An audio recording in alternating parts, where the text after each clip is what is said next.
Southampton have got the poster boy for this. So Gareth Bale, who one of Wales' most successful football players, played for Real Madrid. He was almost cut by one vote at Southampton when he was in the middle of his growth spurt. He had a period of growth where all of a sudden he looked really, really quite poor. There was a number of people who wanted to release him from the programme at that point of time. But Mo Gimple, who was the physio, had flagged up the fact that he was in his growth spurt, and they recognised this and said, okay, well, let's give him a little bit more time. Let's adjust his training programme. Again, very similar to the growers clubs, work on core sort of fundamental movement skills, core strength, balance, coordination. And he came out of it and he was fine afterwards. And this is the danger. If you're making a decision, it doesn't matter just whether they're early or they're late. It's also, is the kid in the middle of the growth spurt? This podcast is brought to you by Force 8 Coach, your sport, your platform. Welcome back to my podcast called Science in Sports. I'm your host, Simon, as usual. I'm a former pro hockey player here in Germany. I'm currently working as a sports scientist in the second ice hockey division, also here in Germany, and work as a under 17 strength and conditioning coach for the German National Ice Hockey Federation. And today I'm very happy to be joined by Sean Cumming from the UK. Hi, Sean. Hi, thanks again for the invitation. Thanks to you for joining me today. We talked beforehand that we want to discuss a little bit the topic surrounding biobanding. Before we get into that very deep and interesting topic, could you please introduce yourself for me and my audience one more time?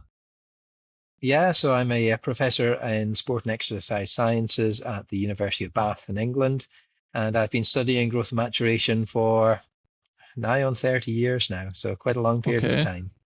That's awesome.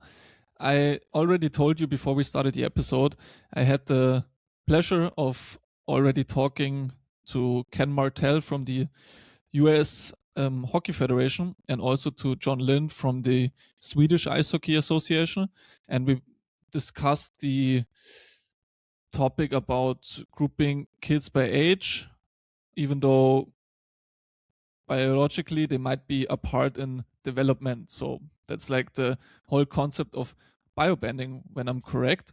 And today I'm very interested in also your opinion and your work regarding the maturation status and the development. So how did you get in touch with that on the first place? The subject matter. So when I did my PhD and I studied in USA, I did my PhD at the Institute for the Study of Youth Sports at Michigan State University. It just so happened that the director at that time was a Professor Robert Molina, who's considered the guy who's really pioneered this field in terms of study of growth and maturation. And I had done a lot of developmental psychology work, a lot of work on sort of developmental physiology, but I never really run into the topic. And I found it just simply fascinating, not just from a physical, biological perspective, but from a psychosocial perspective as well. So I started doing research in this particular area. I found it quite fascinating. I was doing work looking at how growth and maturation influences athlete performance and selection in sport, but also looking at the role it has in terms of physical activity and the impact whether you're early on time or late may have in terms of children's engagement in physical activity and the health benefits associated with it. But it was when I came back to the United Kingdom that organizations started to really want to do some work in this particular area. The first was the Lawn Tennis Association, who have a big issue around selecting early developers in both the boys and the girls tennis in the UK. But then quickly the Premier League came along on board. They had exactly the same issues. The club academies were largely selecting big early developing boys, not because they were technically any better or had more potential at the top level, but at the age of 14, 15 or 16, they'd gone through puberty early and they'd had these kind of big physical athletic benefits. So they were dominating, and those talented late developers were all getting squeezed out of the system. And it was the same time that the Premier League had launched what they called the Elite Player Performance Plan, which is a big financial investment to improve the quality of athlete development in the football academies. And one thing that they all wanted help was growth and maturation. They didn't know how often they should be measuring, what methods to use. when the data came in, was it accurate data? Was it going to be used in an appropriate sort of manner? And so we sat down with some of the world's leading experts in this area, people like Manuel Coelho y Silva, Professor Molina, Adam Baxter-Jones. We developed a growth and maturity screening program, which was then implemented across the academies. And it was at that point that some of the clubs started to recognize that the differences within the age groups were absolutely huge.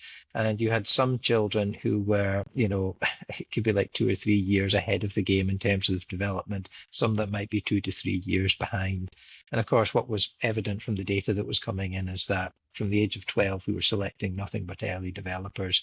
Those late developers were all getting squeezed out of the system. In fact, we've just done a big study of over 1,000 children across the Scottish Football Academy system.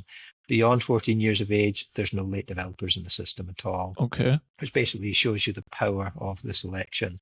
So at that point in time, a number of the clubs actually came to us and suggested that maybe what we actually do is have some games and competitions where we actually group the players by their biological maturity and not just their chronological age. And the idea here being that those big early developing boys who are physically dominant, all of a sudden they wouldn't have those size or athletic advantages. They'd be playing against older, smarter, physically matched players. They'd have to use their technical skills, their tactical abilities, etc., the psychological skills, which are going to be absolutely essential for top-level performance at the adult level, which they weren't developing in the academy system because they could just rely on their physicality. Mm-hmm. It would also give those late developing players an opportunity to actually be seen in a different environment, to actually showcase their abilities, to take on positions of leadership. And so they came to the Premier League, and it was James Bunce, who is the current performance director at Newcastle United, who was in charge of the project at that point. And they ran this idea past him, and he said, well, Sean, how could we do this? Could we do it by biological maturity? And so we worked with the clubs to come up with a system to have these bio bands, so where kids were grouped by their biological ages. And we ran the tournament, and at that point in time, we really had no idea as to how it would pan out in terms of would it be a good thing, would it be a bad thing. So we used a combination of questionnaire data but also focus groups to try and understand from the early and late developing boys what was their experience in it. And that's how it all really came. And it was good that it developed in that way because it was an idea that came from the clubs and the academies. Had I come up with this idea, I'd have probably come up with the wrong idea. It probably wouldn't have been accepted in the academies. But because they came up with the idea themselves, and to be honest, they're the experts. They're the ones who are regularly developing football players. It meant that we had a program there that was feasible and a program that could actually be run and was also practitioner informed. And I think that was probably one of the main reasons why I think it was successful and has been adopted since then. So the biobanding as a concept came to me largely as a result of the Premier League work and largely driven by the clubs who came up with the idea in the first place. So it's basically not just an issue in the United States, in the UK, or in Sweden when I talk to those guys. It seems like a universal problem that, like you just mentioned, the early maturers dominate, the late maturers get kind of overlooked, and then the systems or maybe also the coaches mistake the physical advantage for talent, maybe, if I'm right. Yeah, I think it's not just the coaches, it's the scouts as well. The scouts are the ones who are actually pulling a lot of these players into the academies. And we've done studies with West Ham looking at scouts' abilities to actually differentiate between early on time and late developers. And what we found is that it's very difficult and they're not prepared for that and they tend not to be quite accurate. But what we've done since then is actually developed sort of workshops with scouts to teach them about the key things to look for, the differences between an early on time and late developer at different stages of development. And what we found is they can actually learn, they can pick up these skills and they can go out and actually better identify those late developers. But likewise, if you're a coach and you're working with the team and you want your team to win, to be successful, well, you're going to be a lot more successful with big early developing boys as of a program. And I remember we did some work with Southampton, specifically looking at the coaches' perspectives on it. In Southampton, the coaches there are incredibly well versed on the subject of growth and maturation because of the investment they've had in that area. And they were saying that, you know, if you've got a team, you can't always afford to play all of the late developers because if you do that, you're going to get beat. And if you get beat on a regular basis, psychology, motivation, confidence is going to go down. You're going to lose your team. So it is particularly challenging to make that balance between playing those earlies and those lates.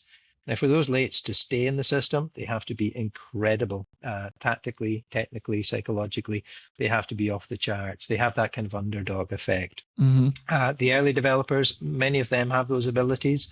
So Des Ryan at Arsenal, he used to always talk about Bukayo Saka having, being an early developer, but having those skill sets that you would look for and you would expect in a late developer. Max Dowman as well. So there are early developers who have those abilities, but there's lots of early developers who don't and still survive in the system. For the lates, they have to have those abilities. But the problem is many of them are still getting kicked out of the system. When you speak about getting kicked out of the system, how do you mentioned the questionnaire you're doing with your team and also in the Premier League to give them a chance before they get scratched or before they get kicked out?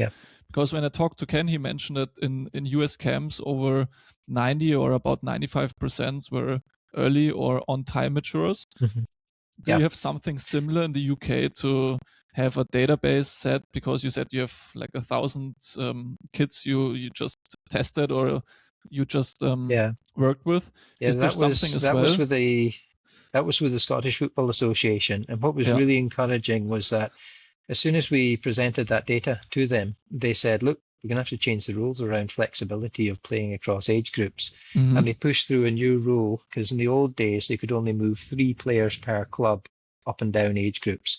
And there was no maturity data. And often it was clubs who were playing down big boys so they could win particular competitions. So they then changed the policy to say you can have as many players playing across age groups as you like, but you have to have that maturation data. The first year we bumped up from about 30 kids moving across age groups to about 90. This year it's been 160 kids who've got that compensation ability to be able to play, or dispensation ability to play across age groups. So we're getting much more flexibility in the system to play up, to play down, and we're starting to see late developers actually creep into those age groups now, which is really, really promising. And again, that's an idea that came specifically from the organization to support that, which has been a real big positive for us. It sounds like a simple idea to bring them together by their biological age and not by their chronological age. Is that also, because it sounds like a very simple idea and you know it, that in the practice itself, not in theory, but like the practical use is sometimes a bit harder. But is the solution as simple as the idea sounds? No, it definitely requires a lot of work and effort, but it doesn't need big budgets to be done.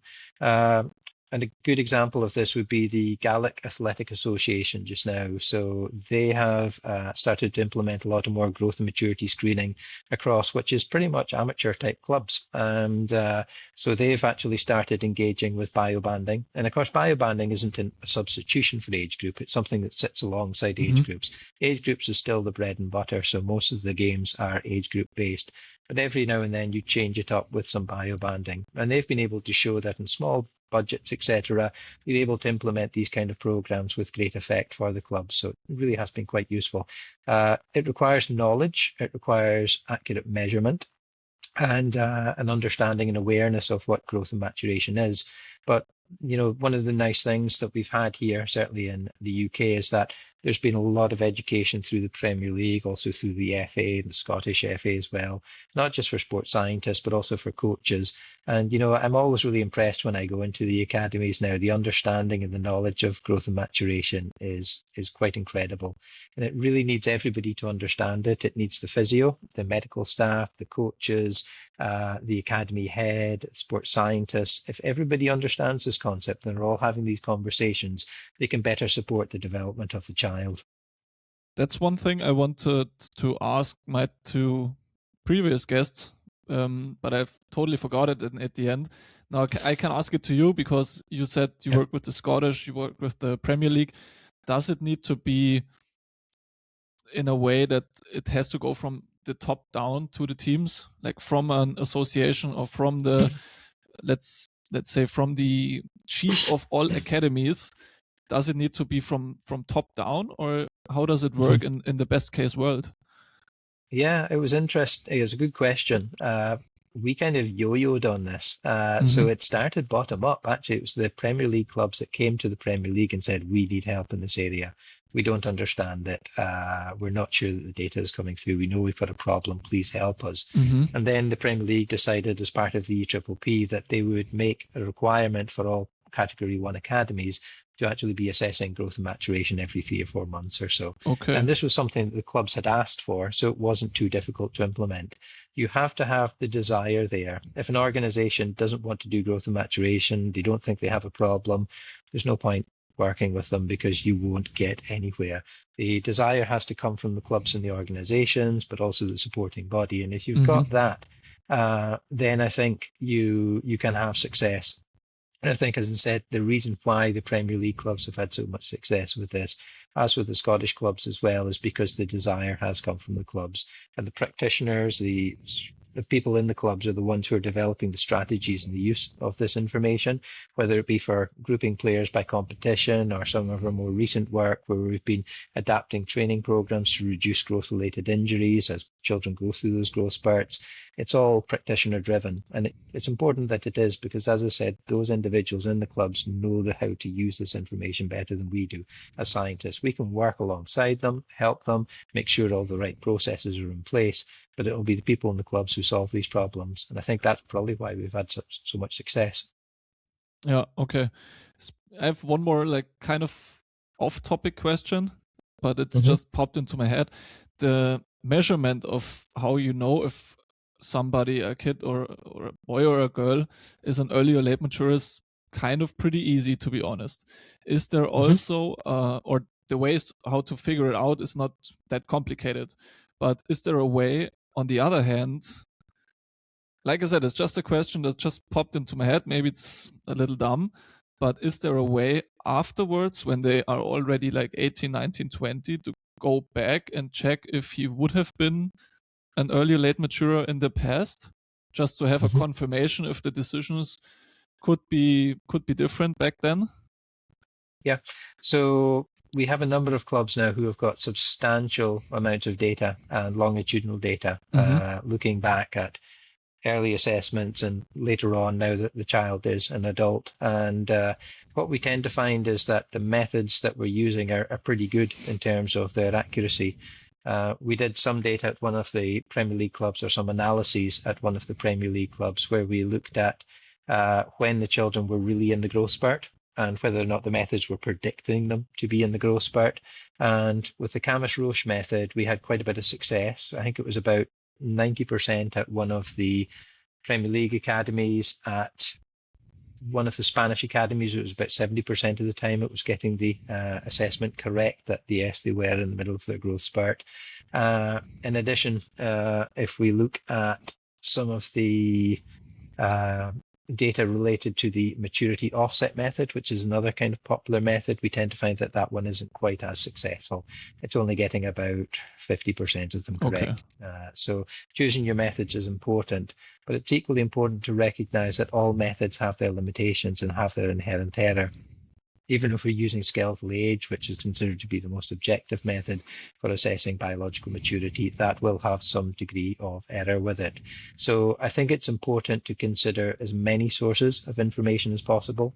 So within an academy, what we will look at is we will look at the maturity status of the child, so their biological age or percentage of adult stature, but we'll also look at their current growth velocities. So if I see a boy at, say, 91% of adult height, well, we know that that is typically the peak of the growth spurt. But if we look at the growth velocity data, it's maybe saying, okay, 9 centimeters per year. Well, that's further confirmation. They're maybe picking up 6-7 kilograms per year. That's further confirmation that they're in the middle of the growth spurt.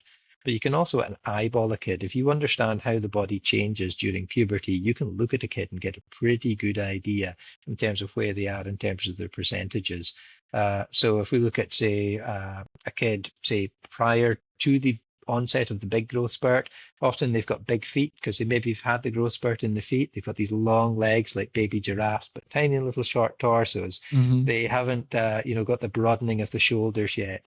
They often have those little round faces rather than an elongated or more angular face, which is associated with change at puberty.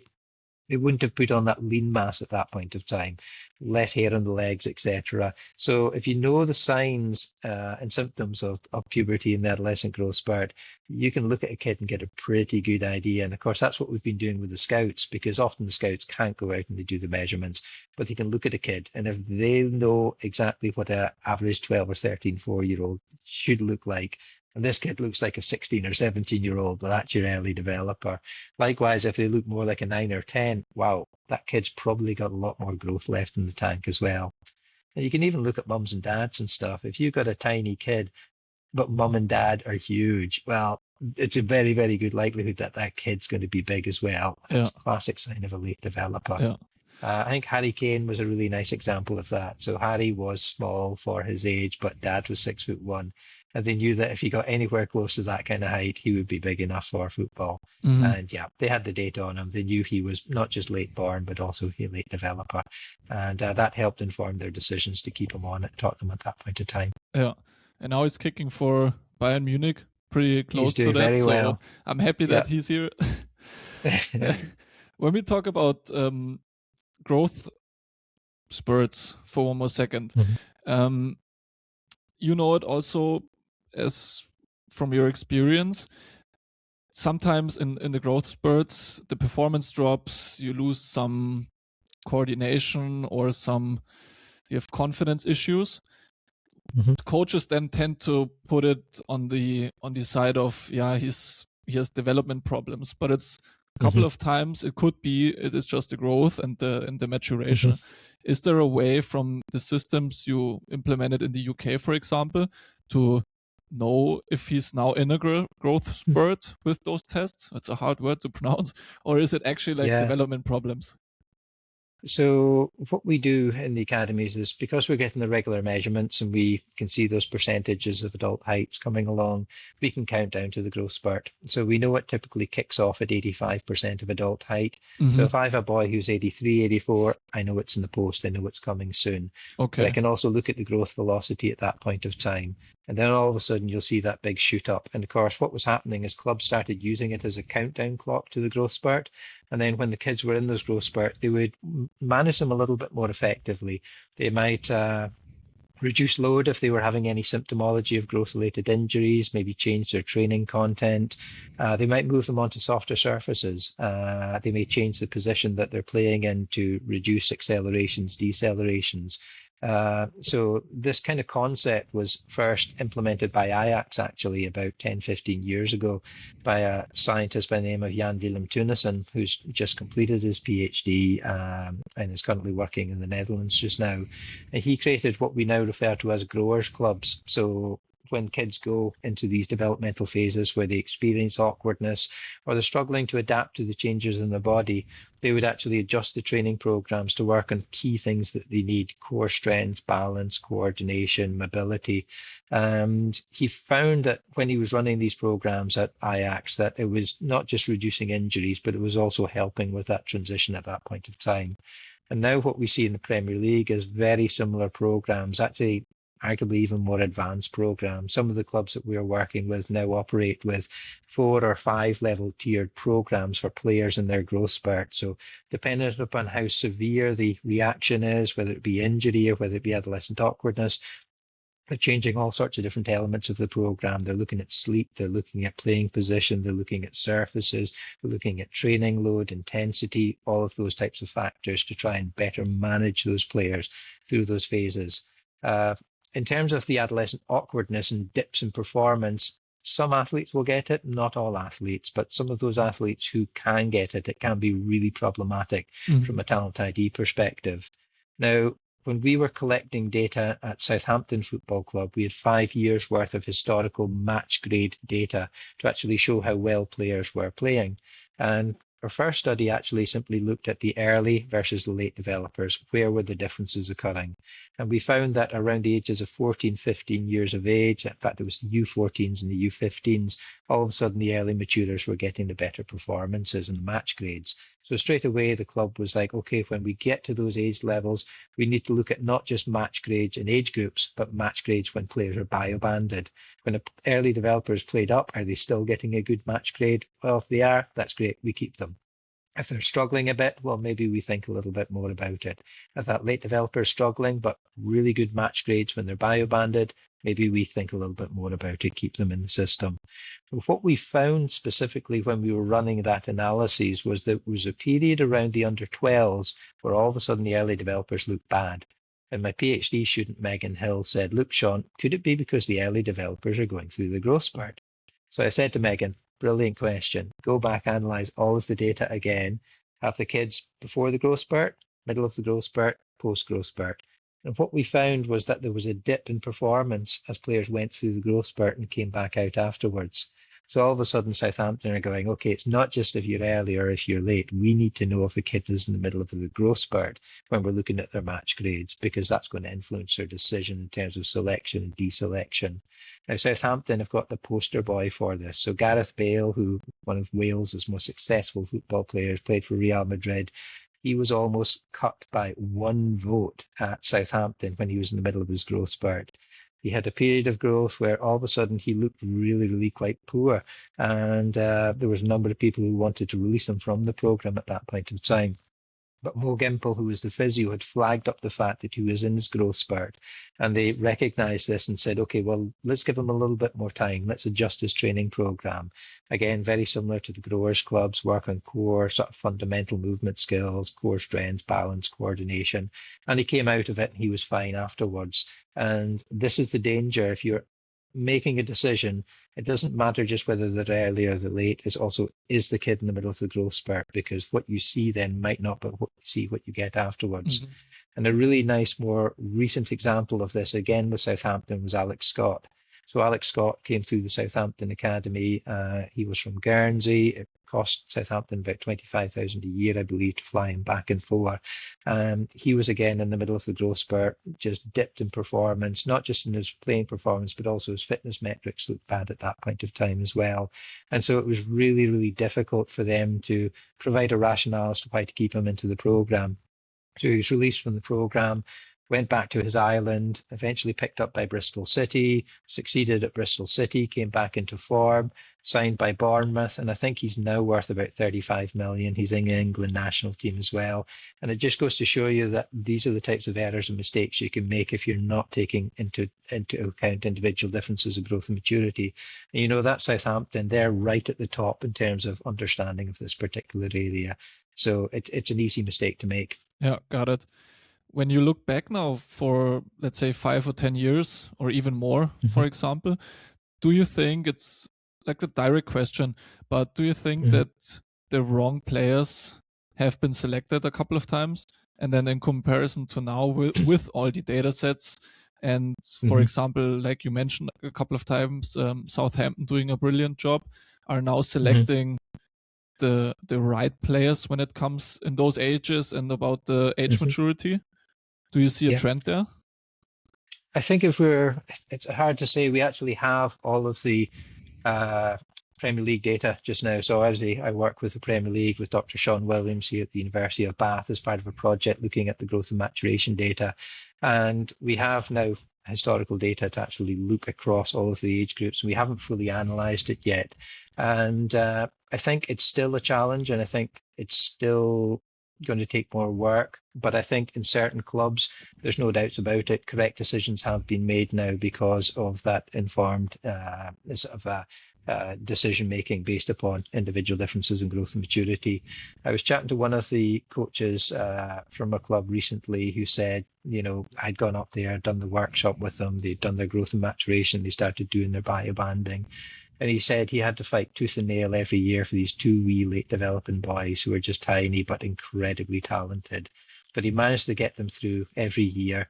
And eventually when it came to selections and scholarships, they were the last two boys to actually get scholarships. And he was really pleased that they survived in the system. But that information on growth and maturation, that information gauged from seeing them compete against physically matched peers, was absolutely key in terms of helping inform those decisions to keep those boys. Those boys now, he said, are currently out on loan playing professional football as adults, and he doesn't think it's going to be too long until they're into their senior teams as well. So it's lovely now that we're starting to get from a number of the clubs those stories about how that information was useful, whether it be pushing an early developer up or pushing a late developer down and taking that time to give them time to develop. So it's been really, really rewarding to get that kind of feedback from the clubs now. So I think in certain clubs, there's definitely good practice and things are working. I think across the entire leagues, we've still probably got quite a long way to go. Yeah, I think the more players you could potentially filter out who are maturing later, the better it is for them or for the clubs, just to give them the chance and give the club the chance on giving them a couple of years more to develop and to see if he Yeah. could be the next superstar, kind of, right? Yeah. Yeah. Yeah, it's about having flexibility in the system, I think, to recognize that there are these individual differences in growth and maturation. They do have implications, not just for performance and selection, but for injury, and giving clubs more flexibility to actually work around that. So if you do have a player who's 2 years biologically younger than his norm, you may have that opportunity to play him down or to have him bio-banded games, etc. And I think the more you can empower the clubs to make the best decisions for the athletes, then the better. Yeah. You also mentioned it during the episode. It's not a system that should replace the traditional model. And that's also what Ken and John said.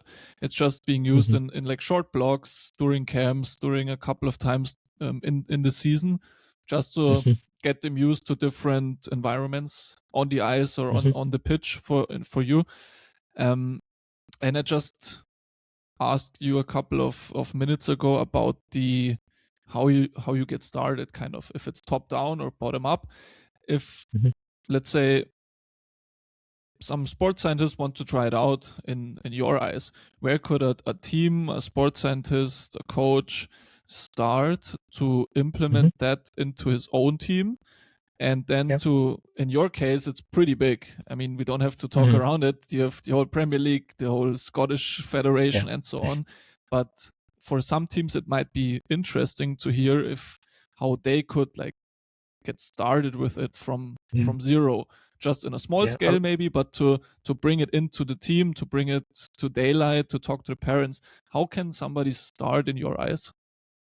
Well, the easiest way is just to do it internally. So an example might be that you have your 11s and your 12s, say, for example, under 11s, under 12s, and you pull them together and they both come into training on a Monday, they both come into training on a Tuesday.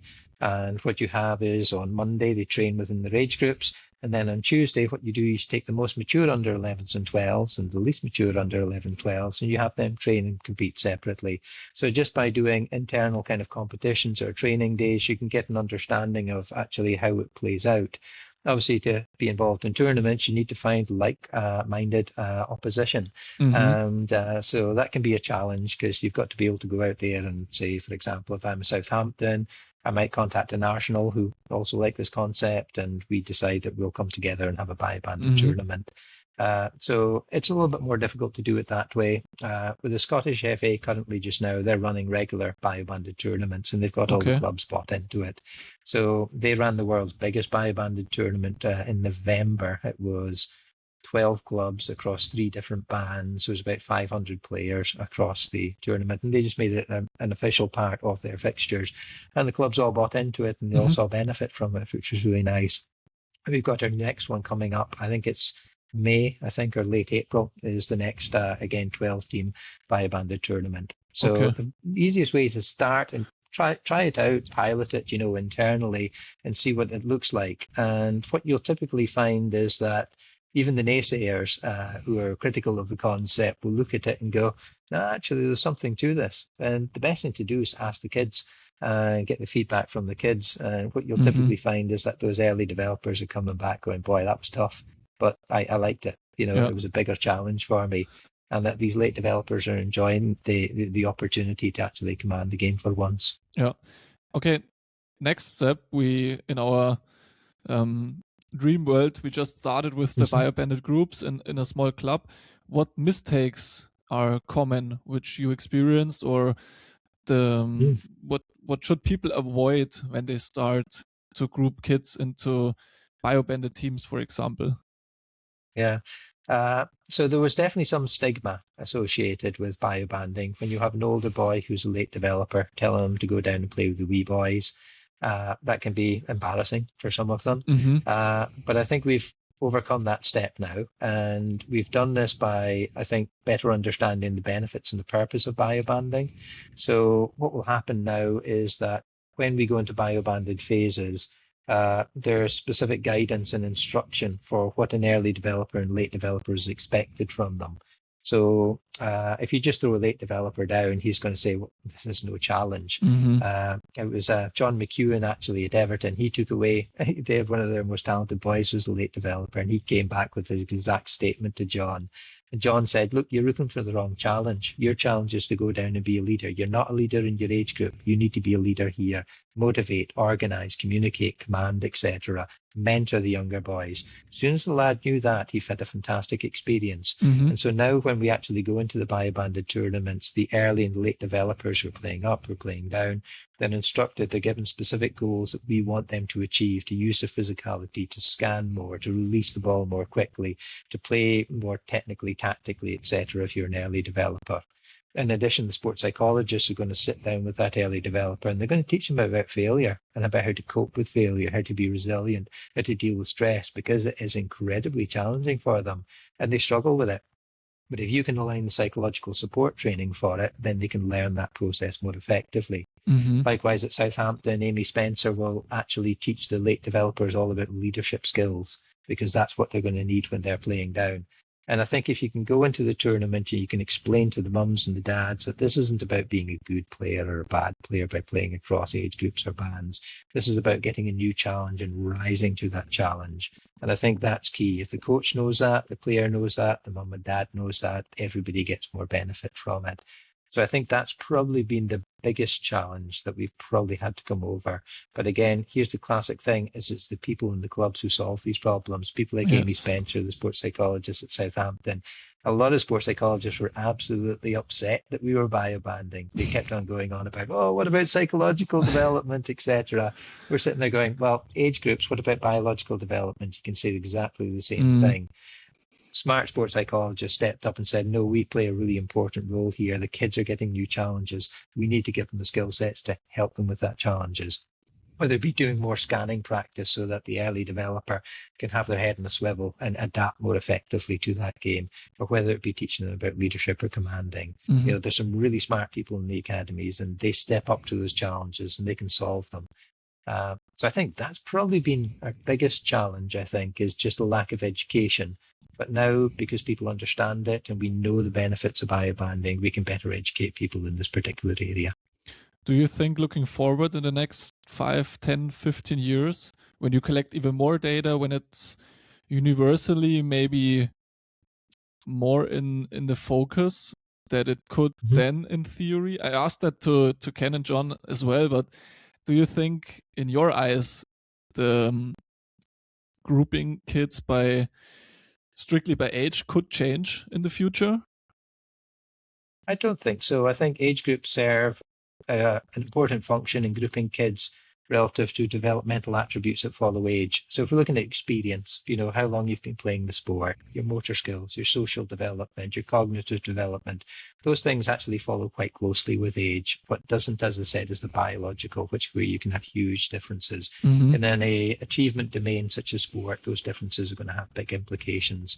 So I think age groups are still important because kids want to be out with their friends. They want to be able to hang out with kids at similar kind of levels in terms of other aspects of their development. So I think, you know, age groups are there. Biobanding can be part of that equation in terms of what we deliver to children.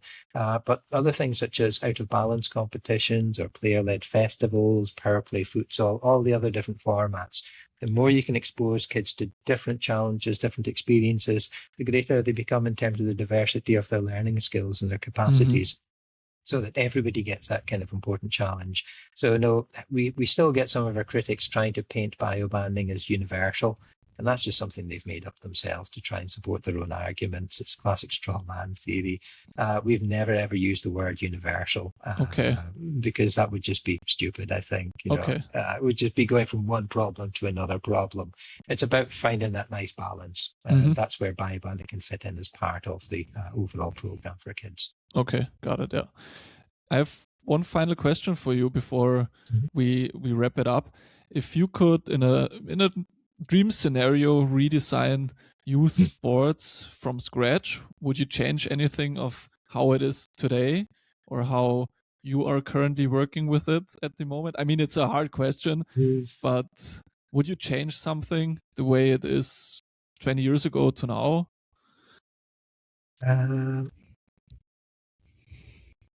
I think the move towards a greater appreciation of individual developmental variance is really important, and I think we're going in the right direction there. If we look at the classic system with just classic age group system, it's not inclusive. You've got a whole bunch of kids there who are late developers by no default of themselves. It's just simply down to genetics. They're just not getting a chance. Now, imagine if that was race or sex or something, we were excluding children because of some other factor that wasn't associated with something they had any control over. People would be up in arms about it. And I think if we just stick with the same old systems, then we're not giving everybody fair opportunity. We're also making lots and lots of mistakes, whether it be relative age effect mistakes or biological maturity mistakes. There's a lot of problems with that kind of approach. So we need to develop youth sport systems that are more flexible and can accommodate individual differences in growth and maturation, but are also more inclusive. This is what I really like about what Tommy Lundberg's been really pushing in Sweden, about the use of the bio-banding, whether it be in football or ice hockey.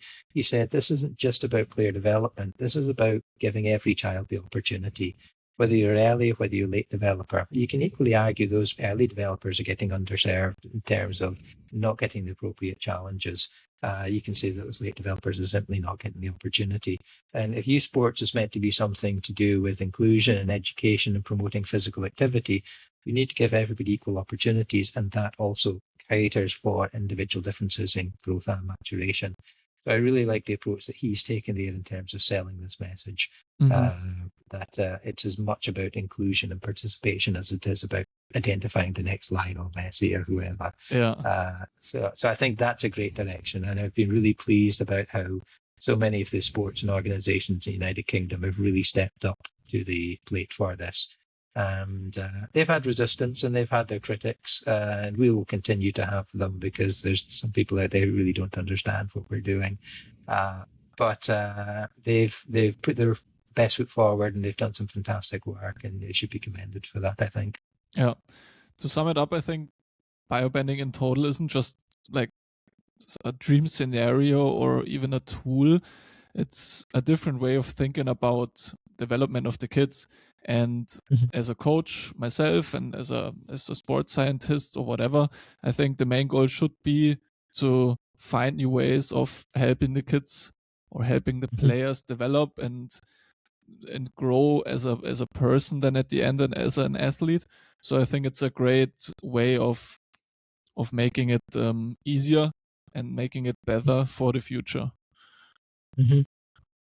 Yeah, I'd fully agree with that. There's still some people out there who believe in the hard journey, and that the late developers, as I say, ultimately benefit because of the greater challenges they face. And my response to them every time is, where are those late developers? They're not in your systems. You look at a sport like rugby. Rugby doesn't have any late developers in there at all. We've got data from one of the national rugby unions in the UK, and I think the late developers are about 0.2 or 0.4% of the entire population. There should be 15, in the normal population, but they just don't exist. And the people in some of those sports will continue to tell you, oh, no, the late developers ultimately benefit. You can't benefit if you're not in the system. Yes, exactly. Yeah, it's a good and nice ending word by you. Is there any way to get in touch with you? Maybe some coaches listening wants to get more information about biobanding? Yeah, certainly. Yeah, totally. So I am on LinkedIn. So if you look up Dr. Sean Cumming on LinkedIn, I'm sure I'll pop up there in the future. So feel free to add me there. I was on Twitter, formerly known as X or whatever it is, but I've largely jumped off of that just because of all the, nonsense that's going on that platform at that current moment. It's been interesting because some of the former people from that area are now kind of jumping onto LinkedIn and still behaving in a manner like they did when they were on Twitter. And but yeah, Twitter is LinkedIn is more of a professional sort of Yes. forum where it's about sharing ideas and stuff rather than getting into petty arguments. Okay. So for everyone or for anyone listening who is interested, look him up, Yeah. Sean Cumming on LinkedIn.